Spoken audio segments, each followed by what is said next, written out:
राजीव भाई, कल जी। आपने बताया था सुबह सुबह उठते ही पानी पीना चाहिए, लेकिन जैन धर्म में ये बताते हैं कम से कम 48 मिनट्स बाद में कुछ हाँ, भी वो लेना बिल्कुल चाहिए। ठीक है। जो जैन इसके लिए दर्शन क्या में करना 48 मिनट का नियम है ना, सूर्योदय होने के 48 मिनट के बाद, वो बिल्कुल नियम सही है, पक्का है।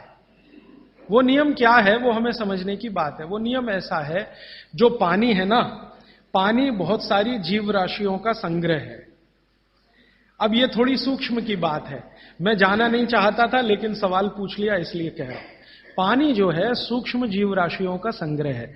आप चाहें तो पानी में लेंस लगा के देखें, करोड़ों करोड़ों सूक्ष्म जीव आपको दिखाई देंगे इधर उधर भागते घूमते।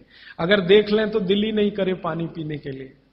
ये तो सुबह सुबह क्या होता है कि आपका जो मुंह है, ये जो लार है ना, ये मैंने आपसे कहा कि सुबह के समय सबसे ज्यादा तीव्र होती है, मेडिसिनल प्रॉपर्टी ज्यादा होती है इस लार की।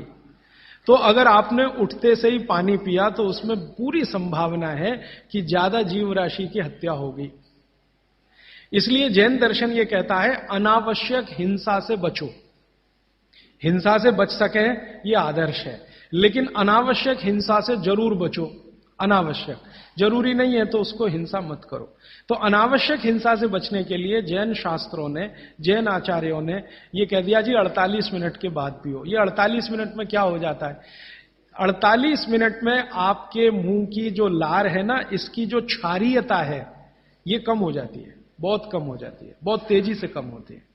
और इसकी क्षारीयता कम हुई, एल्केलिनिटी जिसको आप कहेंगे अंग्रेजी में, तो जीव राशि के मरने की संभावना उतनी कम हो जाती है। तो फालतू हिंसा से बचने के लिए जैन दर्शन ने यह कहा कि नवकार्षी एक शब्द इस्तेमाल करते हैं ना, हाँ, तो ये उसके साथ उन्होंने जोड़ा। वो 48 मिनट का कैलकुलेशन बागभट्ट जी का भी है। वो ये कहते हैं कि सुबह उठते ही 48 मिनट तक अगर आप इंतजार करते हैं तो मुंह की जो लार है इसकी क्षारीयता कम होना शुरू होती है। तो उठते ही पानी पीने में अगर आप जैन दर्शन पालन करते हैं तो 48 मिनट ध्यान रखो, और अगर आप जैन दर्शन पालन नहीं कर रहे हैं तो आपके लिए शायद हिंसा का उतना महत्व नहीं है, लेकिन करें तो आपके लिए भी अच्छा है। तो आप बोलेंगे जी 48 मिनट तक क्या करें, बैठे रहे? तो भगवान का नाम ले लो, आप ईश्वर का जाप कर लो, मंत्र का जाप कर लो, कुछ कर लो, और फिर पानी पियो, फिर उसके बाद आपकी दिनचर्या शुरू करो। ये बीच का रास्ता मैंने बताया।